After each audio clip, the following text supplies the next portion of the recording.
Então vamos lá, sejam muito bem-vindos. Esse é o dia 6, né? 7 dias para a gente transformar nossa relação com o dinheiro.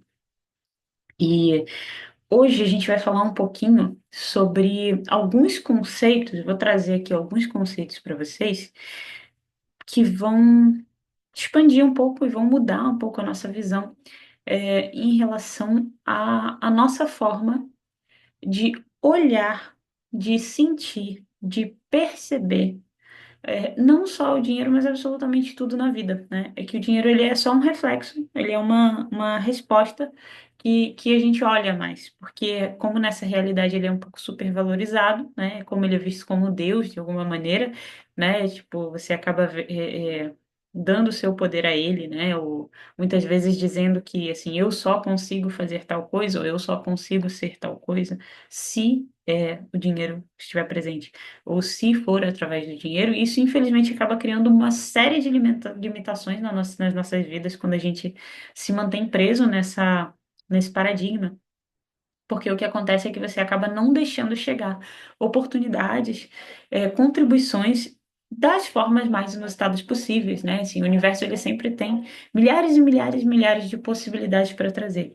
Quando você já decidiu e já definiu que a única forma de conseguir, de alcançar determinado objetivo é através de X, o que acontece é que você está fechando milhares de portas, né? Você está fechando milhares de possibilidades, milhares de oportunidades.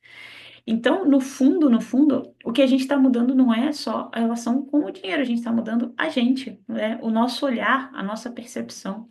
Porque quando a gente muda o nosso olhar, o que acontece é que a gente percebe que ao redor da gente, tudo aquilo que a gente achava que não tinha valor, né? Você começa a enxergar coisas extremamente valiosas. Você começa a enxergar o valor das coisas ao seu redor. Você começa a enxergar o valor das coisas e das virtudes que existem dentro de você para criar e gerar mais, né? Inclusive dinheiro. Então, assim, quando você não consegue perceber o valor das coisas, é meio difícil você olhar para o dinheiro e perceber o valor dele e colocar ele no lugar dele, né? No lugar de ferramenta, no lugar de recurso, no lugar de energia de troca, né? No lugar em que ele representa um determinado papel, uma determinada ferramenta que você pode utilizar ou não nessa realidade. Agora, quando você olha para ele com um olhar de falta, de dor, com a sensação de que está sempre acabando, né? Aquela sensação, muitas vezes você paga um boleto com dor, ou você paga uma conta sentindo dor, você paga alguma coisa sentindo um aperto no peito, né? E aí, muitas vezes, você não para um pouquinho para olhar de onde que vem esse aperto no peito, de onde que vem essa dor. Quem te ensinou a sentir dor ao pagar alguma coisa? Quem te ensinou? Ou aonde que você viu isso? Quem foram as pessoas que trouxeram para você a referência da relação com o dinheiro? Porque na maioria das vezes o que a gente está fazendo é replicando, repetindo as dores dos nossos pais, familiares, né? Honrando a eles, honrando a forma que eles utilizavam o dinheiro e repetindo, simplesmente se mantendo com as mesmas perspectivas, as mesmas dores, os mesmos medos. O que acontece é que é importante a gente separar, né, riqueza de abundância, né? Isso eu comentei um pouquinho lá nos vídeos anteriores. Uma pessoa ela pode ser extremamente rica, ela pode dispor de muitos recursos e ela pode ser extremamente escassa ao mesmo tempo. Riqueza e abundância são coisas completamente diferentes. Inclusive, uma pessoa pode se dedicar toda a sua vida a construir recursos, justamente por ser muito escasso, e estar sempre com o medo da falta, né? Então, tem pessoas que escolhem dedicar sua vida a construir muito recurso pelo medo da falta, e tem pessoas que desistem de construir recursos também pelo medo da falta, né? E, tipo, vai faltar de qualquer jeito, eu não vou, né? Vou fazer o básico aqui, né? E a outra fala assim, não, vai faltar e eu preciso fazer mais porque vai faltar, porque vai faltar, né? Isso é a mentalidade de escassez, independente do resultado financeiro, né? É, e aí o que acontece é que você acaba se conectando com a energia do medo, o medo da falta. E o medo da falta gera ganância. né? Quando você está conectado com o medo da falta, naturalmente você acaba entrando na energia de ganância, que é a energia do soma zero, que é basicamente eu primeiro e o outro que se ferre, né? Que foi o que aconteceu lá na época da pandemia, todo mundo comprando papel higiênico, né? Sem muita consciência do que estava acontecendo, né? Sendo guiado pelos seus instintos mais primitivos de medo e ganância, né? Medo e ganância caminham muito juntos, né? Então é muito importante a gente tomar consciência. E aí, isso, mentalidade de escassez, está associada a medo, medo de faltar recursos. O que eu sugiro para vocês é fazer uma lista, né, de todos os momentos principais, cruciais, em que vocês tiveram experiências, talvez doloridas, talvez marcantes, em que houve falta de recursos, e como as pessoas ao seu redor lidaram com isso. Porque muitas vezes, imagina assim, você quando criança, você está lá brincando na sala e aí chega seu pai. Às vezes ele chega assim muito irritado, muito chateado do trabalho, com aquela sensação assim de fracasso, né? Ou de ter perdido o emprego, ou de ter recebido todo o seu salário e gastado, pagando todas as contas e ter ficado sem dinheiro nenhum, né? E aí a criança ela é muito intuitiva. O que acontece é que ela começa a captar toda aquela energia. E aí ela está captando aquelas conversas, né, do pai com a mãe. E aí começa, quando os dois não estão numa energia harmônica, o que acontece é que um começa a culpar o outro, né? Aí ele começa a culpar a esposa, tipo, por que você gastou demais? Né? E a esposa, mas é você que trabalha demais nesse lugar que não dá suficiente. E aí começa aquela guerra, aquela briga, e a criança tá ali captando toda aquela informação, toda aquela energia, aprendendo desde cedo. E a relação com o dinheiro acaba gerando o quê? Briga, né? Discórdia, desconexão.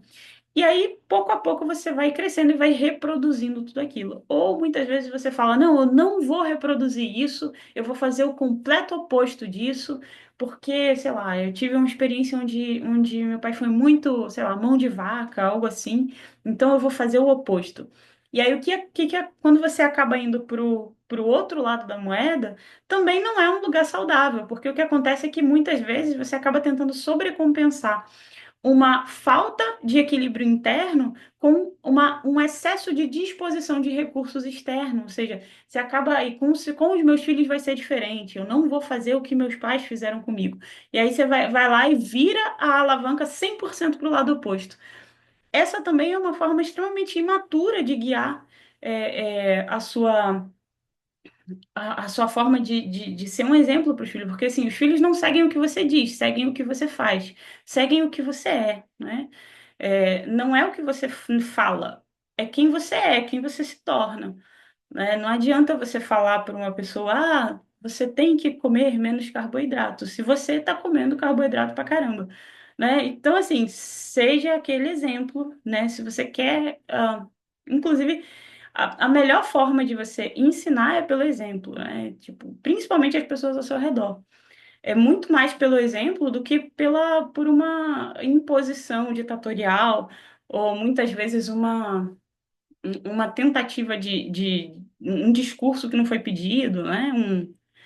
Então, e aí, o que que acontece quando você vira a alavanca 100% para o outro lado? E aí você acaba dispondo, doando recursos excessivos, né, para os filhos e tal. E aí o que acontece é que eles também não constroem um senso de equilíbrio interno. Porque, assim, existiu uma geração anterior que estava 100% conectado com a falta, e aí a geração posterior 100% conectado com o excesso, mas as duas gerações ainda vibrando na escassez, as duas gerações ainda conectados com a sensação de escassez, né?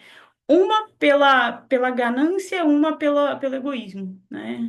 Então, muito cuidado, né, com isso, muito cuidado.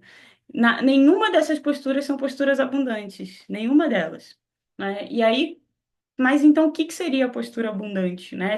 Como é que eu posso ir transformar isso? Como é que eu posso transformar isso dentro do meu meio, né, na minha vida e naturalmente isso, né, acabar ah, resvalando, né, positivamente na minha família. A postura de abundância, ela é a consciência de que os recursos, eles seguem um ciclo, né? E eles todas as vezes que você está conectado com os ciclos da natureza, você naturalmente começa a se conectar com a abundância. Porque os ciclos da natureza, eles são perfeitos, né? Você tem um momento em que a árvore está completamente sequinha, tem um momento em que a árvore começa a dar folhas, tem um momento que a árvore começa a dar frutos, esses frutos caem ao solo, nutrem as raízes para que ela possa se preparar para a próxima leva. Então, assim, não acaba, né? Não tem um momento em que a árvore fala assim, ai, cansei, não vou dar fruto, né? Claro que hoje em dia, né, com todos os problemas, né, com o solo está menos nutrido, né, por conta da nossa falta de respeito com os ciclos naturais, a gente acaba criando isso. Mas quando a gente pega um ecossistema ideal, um ecossistema natural, o que a gente tem é os ciclos seguindo infinitamente. Você sabe que assim, de um caroço de manga, você vai plantar uma mangueira e vai dar assim milhares e milhares de mangas. Não tem um lugar onde você fala assim, ai, de a natureza fala assim, ai, hoje eu não vou te dar a manga, não. Porque você está sendo, sei lá, porque você não tá sendo uma pessoa muito boa hoje. Hoje você não foi muito agradável, então hoje eu não vou dar a manga. Não tem isso. Você plantou uma mangueira, vai ter a época em que ela vai dar manga que vai cair no chão, que você vai, muitas vezes vai, sei lá, distribuir lá para os vizinhos, né? Deixar estragar muitas vezes, né? E aí o que acontece é que o que a gente vê muito é pessoas conectadas com a mentalidade de escassez, com excesso de recursos mal utilizados. Isso é o que a gente mais vê na sociedade. Pessoas extremamente conectadas com a mentalidade de escassez, com excesso de recursos extremamente mal utilizados, né? E aí não faz sentido isso, porque assim, é não olhar para a quantidade de recursos que tem, é não utilizar bem esses recursos e continuar achando que está faltando, e continuar conectado com aquela ideia de que eu preciso de mais e mais e mais e mais, né? E isso é absurdo. Então, na maioria das vezes, assim, quando você começa a mudar a sua relação com o dinheiro, quando você começa a mudar a sua relação com a abundância, você começa a perceber a quantidade de recursos que tem ao seu redor, a quantidade de recursos que tem dentro de você, e começa a colocar esses recursos em uso. Quando você coloca esses recursos em uso, você começa a gerar movimento, você entra em harmonia com os ciclos naturais, você entra em harmonia com a natureza. E aí, naturalmente, você entra num modo mais abundante. Você começa a perceber que você tem algo valioso para colocar no mundo, para doar para o mundo, e naturalmente o mundo começa a te oferecer outros recursos valiosos que sejam valiosos para você, para o seu momento, né? Então, o que eu sugiro hoje, o que eu deixo assim como uma grande tarefa de casa, é olha para todo o seu ambiente. Chega no seu ambiente de trabalho, olha para sua mesa. Talvez tenham recursos ali que você não utilize, que você não tenha utilizado nos últimos 3 meses, não vá utilizar nos próximos 3 meses, que você possa doar, vender, sabe? Talvez você olha para sua casa, se todo mundo tem assim aquele quartinho, aquela que tem um monte de tralha misturada assim, tudo isso mantém energia parada, tudo isso, né? Se você for olhar pelo Feng Shui, isso deixa energia parada, isso mantém uma energia de escassez muito grande dentro dos ambientes, né? E é basicamente assim, você dizendo para o seu subconsciente que aqueles recursos ali não têm valor, eles vão ficar ali parados, né? E aí, quando você muda essa mentalidade, você coloca todos os recursos que você tem, coloca eles em movimento, né? O que acontece é que você naturalmente começa a gerar mais movimento na sua vida, né? Você começa a limpar mais os seus ambientes, mesmo porque quando a gente fala da energia do dinheiro, a energia do dinheiro ela não é uma energia parada. Ela não é uma energia de tristeza, ela não é uma energia densa, ela é uma energia fluida, ela é uma energia que ela precisa de movimento. Ela imagina mais ou menos como o oito deitado, né? Você recebe um recurso e você doa outro recurso. E esse movimento, né, do oito deitado, onde você recebe um recurso e doa outro recurso, é o que mantém a abundância funcionando e fluindo. Agora, quando você olha, recebe uma série de recursos e você não percebe valor nesses recursos, então você não doa os recursos, você não doa aquilo que você tem de melhor, o que acontece é que você naturalmente começa a criar energia parada na sua casa, no seu trabalho, no seu corpo, né? Na sua vida em geral, nas suas relações, né? Na sua psique. Quando a gente fala de energia parada, a gente também está falando de ressentimentos, a gente também está falando de dores antigas, a gente também está falando de traumas antigos, a gente também está falando de tudo aquilo que você acumula, né? Acúmulo é oposto de abundância, né? Marca isso, acúmulo é oposto de abundância, né? Então, assim, tudo aquilo que você deixa acumular parado, e eu não estou falando de, eu posso acumular patrimônio. Quando você fala em acumular patrimônio, você está falando de recursos que estão ali em movimento, mesmo que seja numa poupança, mesmo que seja numa aplicação, mesmo que seja numa bolsa de valores, ali são recursos que estão em movimento. É muito diferente, estou falando de recursos que você mantém na sua vida e estão parados, ok? Seja na sua mente, seja no seu emocional, seja no seu corpo físico, né? Seja na sua casa, nos seus ambientes, seja no seu computador, né? Aquele monte de arquivo assim embolado, misturado, não tem organização, clareza, né? Então, se você quer começar a mudar a sua relação com o dinheiro, começa organizando a vida, começa organizando a casa, começa organizando o seu corpo, começa organizando sua alimentação, começa com organização, porque a organização ela gera movimento, o movimento gera abundância. O movimento gera, você começa a observar recursos que estão disponíveis e que você não tinha percebido como disponíveis antes. E que talvez alguns desses recursos não tenham valor para você, mas sejam extremamente valiosos para outras pessoas, né? Então, essa é a tarefa de casa, assim. Olha para todos os seus ambientes internos e externos e busque por todos os recursos que você não está utilizando e que você pode colocar em movimento, que você pode colocar no mundo, né? Seja pegar coisas que você não utiliza para vender num site, né, em algum desses marketplaces, seja para simplesmente mudar a energia do ambiente, seja olhar para o seu corpo e ver onde que tem energia parada, para você começar a colocar ele em movimento, né?